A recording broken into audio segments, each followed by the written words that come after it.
आप देख रहे हैं 9 टीवी इंटरनेशनल। मैं हूं मुबारक जावेद और मोहब्बत भरा सलाम सब देखने वालों को। नाज़रीन, हमारा चैनल सब्सक्राइब कर लें। यूट्यूब फेसबुक पर आप हमें देख रहे हैं, साथ ही मुबारक टीवी इंटरनेशनल पर भी हमारी नशरियात जारी है। आज कुछ बातें मैं आपसे ये करना चाहता हूँ कि हमें माशाल्लाह बेशुमार लोग फ़ोन करते हैं कि उनके पास ऐसे ऐसे वाक़यात हैं जो वो हमारे चैनल के ज़रिए लोगों तक पहुंचाना चाहते हैं ताकि किसी को फ़ायदा हो सके। और ऐसे लोग माशाल्लाह पाकिस्तान में भी हैं, अमेरिका में भी हैं, यूरोप में भी हैं। अब प्रॉब्लम ये है कि इतने लोगों के साथ हम प्रोग्राम बड़ा मुश्किल हो जाता है कि सबके साथ प्रोग्राम करें। नसीर साहब लगे रहते हैं और बड़ी मेहनत के साथ काम कर रहे हैं। फिर ऐसे दोस्त जिनको मैं जानता हूँ, बहुत ही नेक इंसान दुनिया में नहीं है, उनकी औलादें हैं, उनसे भी मैं दरख्वास्त करूँगा कि वो भी अगर इस तरफ तवज्जो दे सकें तो ज़रूर दें कि अपने वालिदैन के बारे में अच्छे अच्छे प्रोग्राम करके हमें भेजें ताकि हम अपने चैनल के ज़रिए लोगों तक उनके वालिदैन की जो नेकियां हैं वो पहुंच सके। और दुआएं निकलती ही मैं आपको बता रहा हूँ। इस पे ऐसे ऐसे बुजुर्गान दीन भी हैं जिनकी खिदमात हैं, जिनकी कुर्बानियाँ हैं। फिर हर बंदे से हम प्रोग्राम जो करते हैं वो बड़ा मुश्किल है। तो मैंने ये गुजारिश करनी थी, आप अगर खुद मोबाइल के ज़रिए इस तरह मोबाइल अपना पकड़े और खुद हमें वीडियो बना के भेज दें। स्क्रीन पे हमारा नंबर आ रहा है, राब्ता करें। इसमें शर्म की कोई बात नहीं। आप अपने वालिदैन के बारे में उनकी अच्छाइयाँ अगर बयान कर रहे हैं तो मेरा ख्याल है कि कोई इतनी किसी को कोई प्रॉब्लम नहीं होगी और लोगों को कोई ना कोई सबक हासिल होगा और कोई ना कोई फ़ायदा होगा। उसमें ये ज़रूरी नहीं कि दीन की बातें, उसमें ये भी आप बता सकते कि कारोबार हमने किया, वालिद साहब ने किया, किस तरह फ़ायदा हुआ, किस तरह लोगों के साथ उनका तल्लक था, किस तरह मुलाजमीन के साथ तल्लक था, किस तरह उनकी ज़िंदगी गुजरी। तो ये आज मैंने सोचा कि आप लोगों को बताऊं।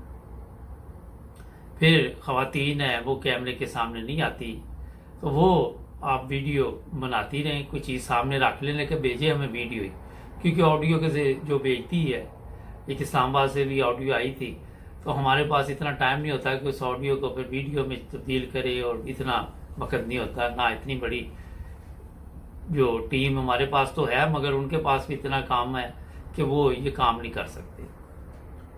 तो ये बहुत ज़रूरी चीज़ है। बेशुमार लोगों के पास वाक़यात है, वो ज़रूर भेजे हमें। अच्छा नाज़रीन, आज जो मौजू है वो ये है कि लोग यहाँ पे जो आपने देखा कि कर्ज ले लेते हैं और फिर कर्ज वापस नहीं देते। हमारे जो लोग हैं उनको ये आदत ही नहीं कि कर्ज वापस दिया जाए। मैंने सोचा इस पे आज कुछ बातचीत की जाए। हर बंदे के साथ ये मामला आता है जो जिसके पास देख लेते हैं कि पैसे है, अगर वो दे देता तो उसको वापस नहीं देते, अगर वो नहीं देता तो तब भी तल्लकात खराब, दे देता तो तल्लकात खराब। और लोग ये समझते हैं ये कर्ज ले लिया है, और कई लोगों का तो ये तरीका वारदात है कि उन्होंने सारी जिंदगी कर्ज के साथ गुजारी। वो समझते होते कि माशरे में उनकी इज्जत है, एहतराम है, मगर लोग कोई इज्जत नहीं उनकी करते, कोई एहतराम नहीं करता, और पीछे से यही बताते हैं कि ये कईयों का खा गया। बेशुमार ऐसे वाकयात आपको मिलेंगे, आप इर्द गिर्द देखें। और जब लेना होता तो उनकी ज़ुबान इतनी मीठी होती है, वो कहते जी लिख ले, पढ़ ले, ये कर ले, वो कर ले, कुरान में लिखा है। जब बाद में उनको ये है कि इस चीज़ की फिक्र ही नहीं होती, क्योंकि उन लोगों का तरीका वारदात ये होता है। मैं बेशुमार ऐसे लोगों को जानता हूँ, बेशुमार लोग पैसे खा गए और उनकी ज़िंदगी पे अगर नज़र डालते हैं तो अपनी ज़िंदगी पे तो अपने पे फिर अल्लाह ताला के फजल है। उन लोगों ने कभी सोचा भी नहीं कि कर्ज देना है। कई दुनिया से रुखसत हो गए, उनकी औलाद ने भी इस चीज़ की फिक्र नहीं की, और जब मर जाते हैं तो वो कहते जनाब लोग बड़ी इज्जत कर रहे थे, खाक इज्जत कर रहे थे। तो ये बड़ा ही अहम मसला है। इसमें जो चीज़ मैं आपको बताने वाला हूं वो ये है कि इन लोगों का अंजाम ऐसे ही होता है कि उनकी कभी पूरी नहीं पड़ती। कभी उनको ये चीज़ें होती हैं कि अखराजात बढ़ रहा उन्होंने बढ़ाए होते हैं और गाड़ियां भी रखी हुई हैं और लोगों के पैसे नहीं देते। बाहर भी आ जाते हैं, बाहर आके भी लोगों का कर्ज नहीं देते।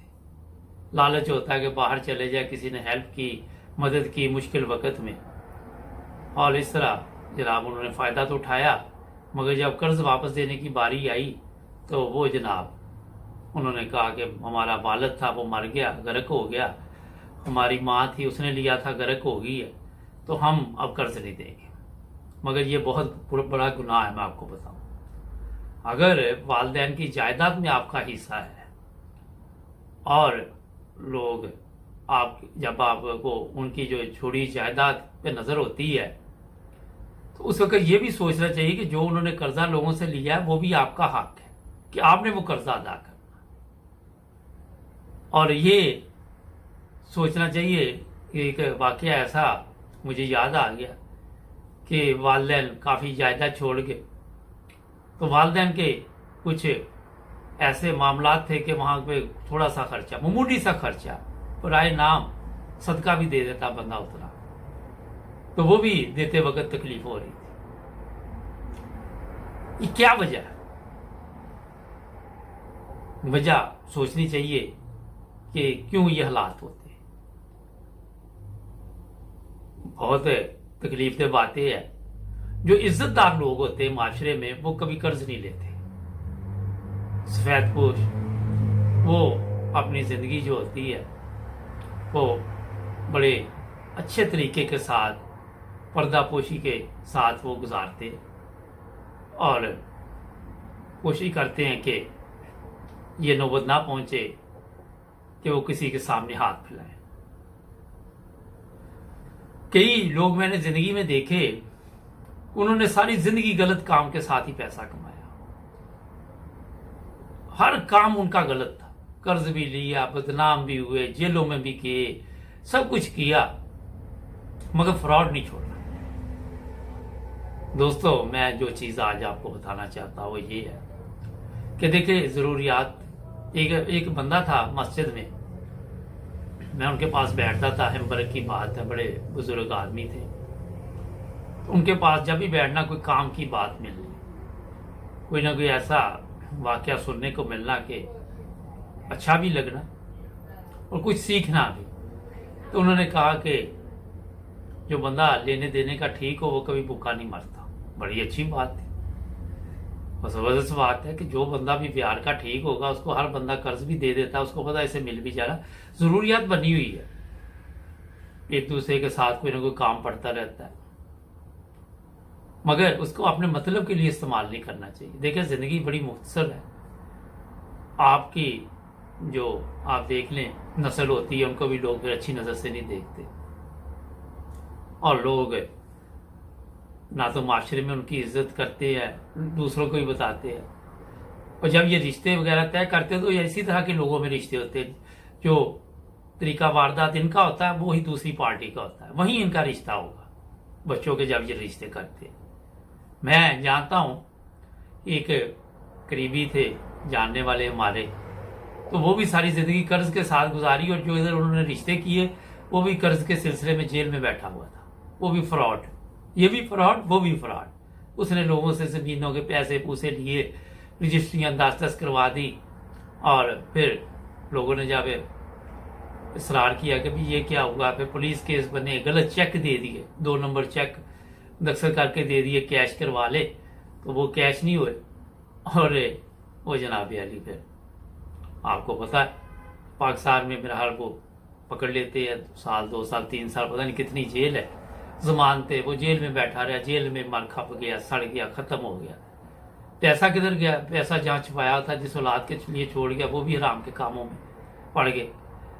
तो ये पार्टी आपको पता ना चाहिए, चरसी को चरसी, नमाजी को नमाजी, फीमी को फीमी, नेक को नेक, बद को बद, ये राब्ते इसी तरह लोग करते हैं। क्योंकि एक जो चरसी है उसने नमाजी के साथ तो राब्ता नहीं कायम करना ना, एक फ्रॉडी है उसने फ्रॉडी के साथ राब्ता कायम करना। और अगर उनकी हालत देखे तो वैसी की वैसी होती है, जिनसे कर्ज लिया होता है वो फिर अच्छी जिंदगी गुजार रहे होते हैं। ये सोचने वाली बात। कई लोग कहेंगे लिख लो जी, लिख लिया जी, लिखा हुआ दिया, हाँ कर्जा तो लिया हमने, अब वापस जो है वो है नहीं हमारे पास। जमीनें थी, जमीनें छोड़ के मर गए, औलाद ने जमीनें तकसीम की, बेच बूच रही, गाड़ियां चलाई, चलो जी खत्म, गुनाह उसके जुमे। अब जिसको माफ कर दो, भी खाक माफ कर दो। 10,000 बंदे का ये पैसा खा गया, कभी ये चोरी करता पकड़ा गया, कभी ये कर्ज लेता पकड़ा गया, कभी कुछ, कौन कौन इसको माफ करे। तो अपनी जिंदगी को एक अच्छा नमूना बनाए। ये है एंड पे मैं आपको बात बताना चाहता हूं। मकरूज बंदे की कुछ जिंदगी नहीं होती, मैं आपको बताऊं। मकरूज ये पाकिस्तान लगा ले, कर्जा ले रहा है, कोई है दुनिया में इज्जत, अमदाद पे चलता है, कोई है इज्जत। फकीर, कल ही मैं एक खबरें देख रहा था, एक ब्रेक का कह रही है, फिर रबुआ की एक बात करते। जुड़े रहे 9 न्यूज़ टीवी के साथ, हमारा चैनल भी सब्सक्राइब कर। कल एक प्रोग्राम मैंने देखा सोशल मीडिया पे, मुझे किसी ने भेजा कि रबुआ में मांगने वाले बहुत हो गए। सुबह लोग निकलते हैं, जवान औरतें हैं, मर्द हैं, कोई इधर से आ रहा मांगने वाला, कोई इधर से आ रहा मांगने वाला। कहां से आ गई? अहमदी तो नहीं है वो।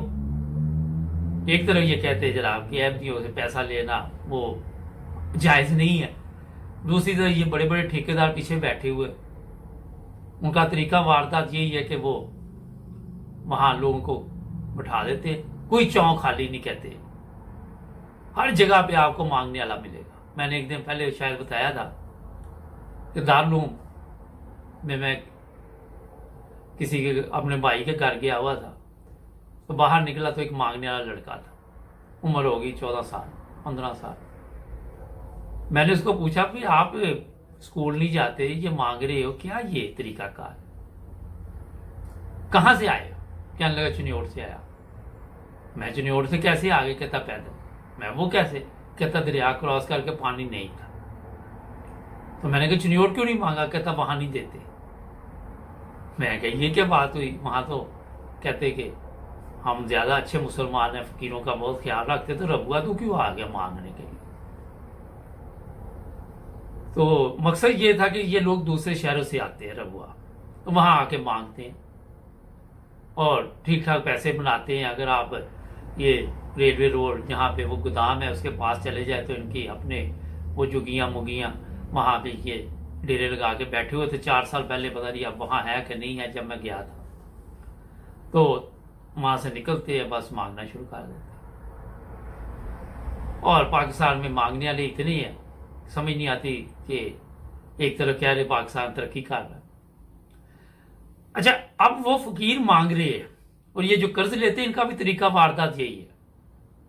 ये भी वही है, ये भी मांगने वाले ही है। फर्क ये है कि इन्होंने जरा अपने हुलियत ठीक रखे हुए हैं, मगर ये भी फकीर ही है मेरी नजर में, जो देते नहीं वापस। जो वापस दे देते हैं वो ठीक है, जिनका तरीका वारदात है वो फकीर ही है, फकीरों से ही बदतर है। फकीर का तो आपको पता है ये फकीर है, इसने देने नहीं। ये दूसरे का तो पता है कि ये ले रहा है तो शायद दे दे, लेकिन देता वो भी नहीं। तो ये चीजें जो है, इसने माशरे की जो सलाह करनी थी वो आप देखें यूरोप में भी आप ये आपको जो मांगने वाले नजर आते हैं। ये कल ये खतून इधर खड़ी थी हमारे ऑफिस के बाहर, स्कार्फ लिया हुआ था उसने, मांग रही थी। तो ये मुसलमानों की बदनामी का बायस मान रहे हैं। क्यों मान रहे हैं जी? कभी किसी ने गौर किया? कभी किसी ने इनकी सलाह करने की कोशिश की? अब जिसको मांगने की आदत है उसकी तो नहीं जा सकती। उसको आप इमरान खान का वो जो फ्री खाना जहां मिलता वहां ले जाएं, सोने के लिए ले जाएं, मगर इनको आदत पड़ी हुई है। और ये आदतें बहुत ही खतरनाक है। ये जो खवातीन है, अगर इनको आप घरों में काम पे रख लेते, फिर ये घरों में वो वारदात डाल देती हैं। क्राइम, तालीम नहीं, शऊर नहीं, और इस चीज ने जो नुकसान देना आम लोगों की जिंदगी भी मुसीबत बनी हुई है। और आम लोगों ने कभी इन पर तवज्जो भी नहीं दी कि इनके हालात कैसे ठीक करें। क्योंकि किसी गरीब की अगर आप मदद कर देते, वो गरीब भी कई दफा देखा कि जोड़ों में बैठ जाता है। ऐसे बेशुमार वाकयात है यहाँ पे। फिर बंदा कहता मदद खाक करे। मगर इस पे काम करना चाहिए हमारी गवर्नमेंट को। इनके लिए तरबीती कैंप बनाने चाहिए, वहां पे इनको बताना चाहिए इज्जत और जिल्लत की जिंदगी में क्या फर्क है। उस पे आप जो जितनी इंसानी कोई तंजीमें हैं जो बेशुमार फंड लेके खा जाती है, काम कोई भी नहीं करती, उनको भी तवज्जो देनी चाहिए और इन चीज़ों पर पाबंदी होनी चाहिए। गौर फिक्र करना चाहिए हमारे हुक्मरानों को। क्या ये तमाम इस्लामी ममालिक में मुसीबत पड़ी हुई है? अगले दिन एक फ़कीर उन्होंने इंडिया से पकड़ा, उसे नमाज रोज़े किसी चीज़ का पता नहीं था, बस उसने 2-3 चीज़ें सीखी हुई थी और मुसलमानों वाला लिबास पहना हुआ था, वो भी कर्ज ले रहा, वो मांग रहा था। मैंने वो वीडियो दिखाई भी थी मेरे हाथ। मुसलमानों को बदनाम किया जाता है। हिंदू बन के क्यों नहीं मांगता, कोई देता नहीं। मुसलमान बन के अल्लाह अल्लाह के रसूल का वास्ता दे के मांगते हैं, लोगों को रहम आ जाता, वो दे देते। तो ये चीज़ें काफ़ी परेशानी का मुझे बन रही हैं पाकिस्तान में, हिंदुस्तान में, बांग्लादेश में, और ये हमारे ममालिक में बहुत ज़्यादा है। क्योंकि यहाँ पे यूरोप में तो बेनिफिट सिस्टम है। अब पहले जब मैं आया था यहाँ 86 में, तो ये हालात नहीं थे। फिर आप अब अगर हैम्बर्ग स्टेशन पे चले जाए, वहाँ भी मांग रहे हैं। ये ज़्यादा टीका शीका वो लगाते हैं, जो वो नशे के टीके वगैरह, वो लोग मांगना शुरू कर देते हैं। 10-10, 20-20 पेंस इकट्ठे करके फिर वो अपना सिस्टम चलाते हैं। तो नाज़ी, ये बहुत ही तकलीफदेह बातें हैं जो मैं आपको बता रहा हूँ। इस पे गौर करें और फिक्र करें कि क्यों हालात दिन ब दिन इस तरह जा रहे हैं और क्यों नहीं हम अपनी इस्लाह कर सकते। जो लोग कर्ज लेते हैं उनको भी सोचना चाहिए, उनको भी ये गौर करना चाहिए कि क्या यही जिंदगी का मकसद है, यही आपका दुनिया पे आने का मकसद था कि लोगों से कर्ज लेके अपनी औलाद पालनी, फिर आप खुद दुनिया से चले जाना। हमारे इसी तरह मैं थोड़ा सा बता दूं, मेरे से भी कई लोगों ने कर्ज लिया हुआ है, कभी उन्होंने वापस करने का सोचा नहीं। कई मर गए, कई इसी हालत में मर गए कि उनको खुराक ही नहीं मिली वक्त पे, किसी की शुगर लो होगी मर गया। तो मैंने सोचा कि मेरे पैसों से यार तू कुछ खा लेता, जो कर्ज लिया हुआ था, बच तो जाता ना। मगर इन लोगों की किस्मत में नहीं होता। मुझे तो कोई फर्क नहीं पड़ा। आप देख रहे, अल्लाह का फजल है, आज बेशुमार फजल है खुदा ताला। लेकिन उन लोगों की हालत वही है, जब उनकी औलादों से कहा जाता है कर्ज दो, वो रास्ता ही नहीं करते। हमें तो कोई फर्क नहीं पड़ता, मगर अपनी सलाह करें, जिंदगी इज्जत से जिए। और ये आदतें बहुत ही बुरी है। नाज़रीन, हमारे प्रोग्राम को आगे भी भेजें ताकि लोगों को पता चले। सब्सक्राइब भी करें हमारे चैनल को, जुड़े रहें नाइमरोज टीवी इंटरनेशनल के साथ। यूट्यूब और फेसबुक पर आप हमें देख रहे हैं और मुबारक इंटरनेशनल पर भी ये प्रोग्राम जारी है। मिलेंगे अगले प्रोग्राम में। अपना ख्याल रखें।